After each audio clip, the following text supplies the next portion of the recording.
नमस्कार दोस्तों, आज मैं पुनः एक बार आपके समक्ष उपस्थित हुआ हूं और आज का विषय है 16वें नंबर का संस्कार, अंत्येष्टि संस्कार। दोस्तों, जब शरीर का अंत हो जाता है और उसके बाद की जो क्रिया की जाती है उसे अंत्येष्टि संस्कार कहते हैं। अंत्य जोड़ इष्टि, अंत में की जाने वाली इष्टि माने यज्ञ, वह अंत्येष्टि संस्कार है। दोस्तों, वेद कहते हैं वायुरनिलम मृतम अथेदम भस्मांतकं शरीरम ओम क्रतो स्मर क्लिवे स्मर कृतम स्मर। यह यजुर्वेद का 40वें अध्याय का मंत्र है। इस मंत्र में कहा गया है कि इस पंच भौतिक शरीर का अंत भस्म होने के साथ ही समाप्त हो जाता है। भस्मांतम शरीरम, इस शरीर का अंत भस्मीभूत होने के साथ ही समाप्त हो जाता है। किंतु इस शरीर के अंदर भी मन निर्मित जो सूक्ष्म शरीर है उसकी शांति के लिए, उसके उत्तम गति की प्राप्ति के लिए क्रतो स्मर, क्रतु माने यज्ञ का स्मरण करना चाहिए, यज्ञ का अनुष्ठान करना चाहिए, तभी उस जीवात्मा का कल्याण होता है। दोस्तों, आप जानते हैं कि जब शरीर का अंत होता है तो उस चिता से जो धूम निकलता है, उस धूम के सहारे वह प्रेतात्मा ऊर्ध्व गति की ओर, ऊपर की ओर, पितृलोक की ओर प्रयाण करता है, चला जाता है। और जब रीबर्थ होता है, दोबारा जन्म होता है, तो हमारे पितर या वह जीवात्मा सूर्य रश्मियों के रूप में इस धरती पर पुनः पधारते हैं। इसीलिए जब अग्निदेव के ऊपर शव को लिटाकर जब जलाया जाता है तो प्रार्थना की जाती है, अग्निनय सुपथाराय अस्मान विश्वानि देव वयुनानि विद्वान जुयोध्यस्मज्जुहुराणमेनो भूजिष्ठान्ते नमौक्तिं विधेम। हे अग्निदेव, आप इसे, इसके लोक को, पितृलोक को, यमलोक को इसको पहुंचा दीजिए, ये प्रार्थना की जाती है। दोस्तों, एक बात और मैं बताना चाहूँगा कि किसी भी व्यक्ति की स्थिति को देखकर आप यह पता कर सकते हैं कि उसकी मृत्यु निश्चित है, वह, उसकी आयु समाप्त हो चुकी है, अब वह बचेगा नहीं। ज्योतिष शास्त्र में बताया गया है कि जिस किसी भी प्राणी की, जिस किसी भी मनुष्य की जब अंतिम स्थिति आ जाती है तो ऐसा व्यक्ति वह सूर्य के बिंब को नहीं देख पाता, दीपक के लौ को नहीं देख पाता, किसी भी प्रकार के गंध का अनुभव वह नहीं कर पाता। जब वह चलता है तो उसके पैर के छाप दो टुकड़े में विभाजित नजर आते हैं।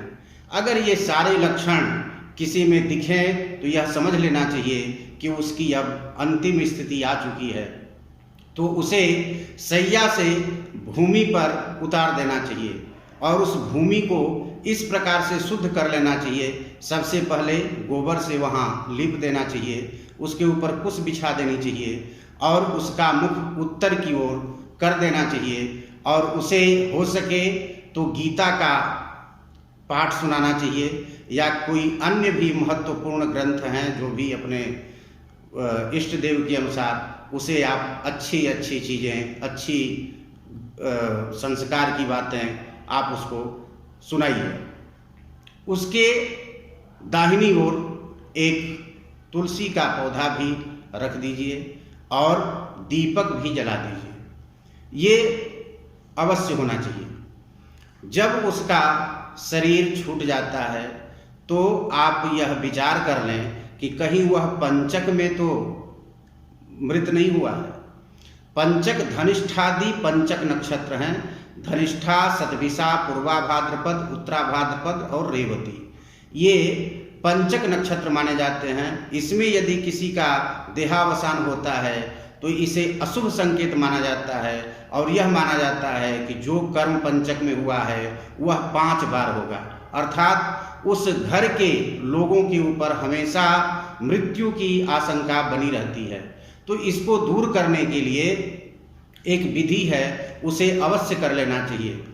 कुश का 5 पुतला बनाना चाहिए और उसे ऊन से लपेट लेना चाहिए और ऊन में लपेटने के बाद उसे जौ के आटे में लपेट लीजिए और प्रत्येक पुतले को जलाने से पूर्व, जब आप उसको सैया पर लेटा देते हैं, उस समय सबसे पहला एक पुतला उसके सिर पर रखिए, दूसरा उसके दाहिनी ओर रखिए, तीसरा उसके बाईं ओर रखिए, चौथा नाभि पर रखिए और पांचवा दोनों पैरों के बीच में रखकर ही उसको अंतिम संस्कार करना चाहिए। दोस्तों, एक बात और ध्यान रखने की है कि मृत्यु से लेकर जो अस्थि संचय पर्यंत 6 पिंडों की प्रक्रिया है, उसको समझ लेना आवश्यक है। सबसे पहले जहां वह मृतक स्थान है, वहां से जब आप उसकी सदगति के लिए आप उसको ले जाना चाहते हैं, तो सबसे पहले वहां पर एक पिंड देना चाहिए। अर्थात मृत्यु से लेकर अस्थि संचय तक 6 पिंड होते हैं और उसके बाद 10 गात्र 10 पिंड होते हैं, जिसमें 10 गात्र माने शरीर बनता है उस सूक्ष्म आत्मा का। तो पहला पिंड वह जिस स्थान पर देह त्याग किया है उस भूमि की शुद्धि के लिए शव नामक पिंड दिया जाता है। दूसरा पिंड दरवाजे पर दिया जाता है यमदूत की तुष्टि के लिए और गृह वास्तु अधिदेवता आदि की तुष्टि के लिए दिया जाता है। तीसरा पिंड चौराहे पर दिया जाता है, खेचर नामक पिंड होता है वह। और चौथा पिंड जो स्मशान घाट है उससे पहले विश्राम स्थान जिसको कहते हैं, जहां शव को रख करके थोड़ा विश्राम करने की प्रक्रिया हमारे सनातन परंपरा में है। और जब हम शव को जला करके आते हैं तब भी उसी स्थान पर फिर थोड़ा रुक कर विश्राम करके तब आगे बढ़ते हैं। तो विश्राम स्थान पर भूत नामक पिंड पिशाच और जितने भी प्रकार के पिशाचों द्वारा विघ्न बाधा उत्पन्न किए जाते हैं उनकी निवृत्ति के लिए दिया जाता है भूत नामक पिंड। पांचवा पिंड चिता पर दिया जाता है जिसका नाम है दाह साधन नामक पिंड। यह प्रेत के मोक्ष के लिए हम कामना करते हैं और उसको पिंड देते हैं। छठा पिंड होता है अस्थि संचय के निमित्त। जब अस्थि संचय करते हैं, अस्थि संचय की प्रक्रिया है कि तीसरे दिन होनी चाहिए, लेकिन यदि आप उस दिन भी कर लेते हैं तो कोई समस्या नहीं, जब भी हो लेकिन अस्थि संचय हो जाना चाहिए।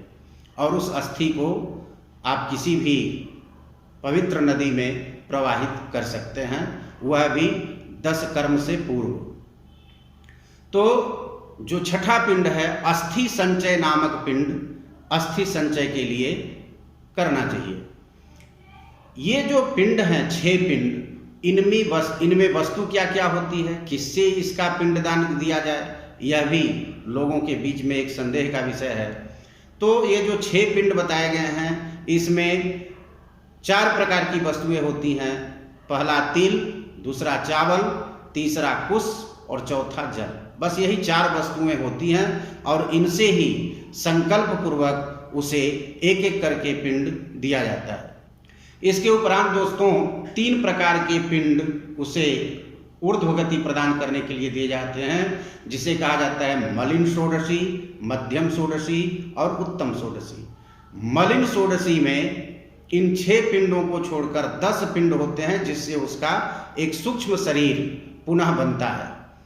तो प्रथम पिंड से प्रेत का सिर बनता है, दूसरे पिंड से कर्ण, नेत्र और नासिका बनता है, तीसरे पिंड से गर्दन, दोनों भुजाएं और छाती बनती है, चौथे पिंड से नाभि, लिंग और गुदा बनता है, पांचवें पिंड से पैर और पैर की अंगुलियां, छठे पिंड से संपूर्ण हड्डियों का ढांचा बन जाता है, सातवें पिंड से संपूर्ण नाड़ी नर्व्स आ जाते हैं उसमें, आठवें पिंड से दांत और शरीर के रोम बनते हैं, नवें पिंड से वीर्य जो पुरुषत्व है या स्त्रीत्व का बोध कराता है, वह जो तत्व है वह बनता है, और 10वें से भूख, प्यास एवं शरीर की पूर्णता माने सारी प्रक्रिया जो हमारे भौतिक शरीर की है वह उस सूक्ष्म शरीर को भी अनुभव होने लगता है, भूख, प्यास आदि की। तो इस प्रकार से 10 पिंड से उसके शरीर का निर्माण होता है और फिर उसकी यम यात्रा प्रारंभ हो जाती है उस जीव की। तो दोस्तों आज बस इतना ही। अगले वीडियो में मैं आपको मध्यम षोडशी और उत्तम षोडशी के बारे में बताऊंगा। तब तक के लिए आपका बहुत बहुत धन्यवाद। आप वीडियो देखते रहें और ऐसे ही अपना आशीर्वाद देते रहें।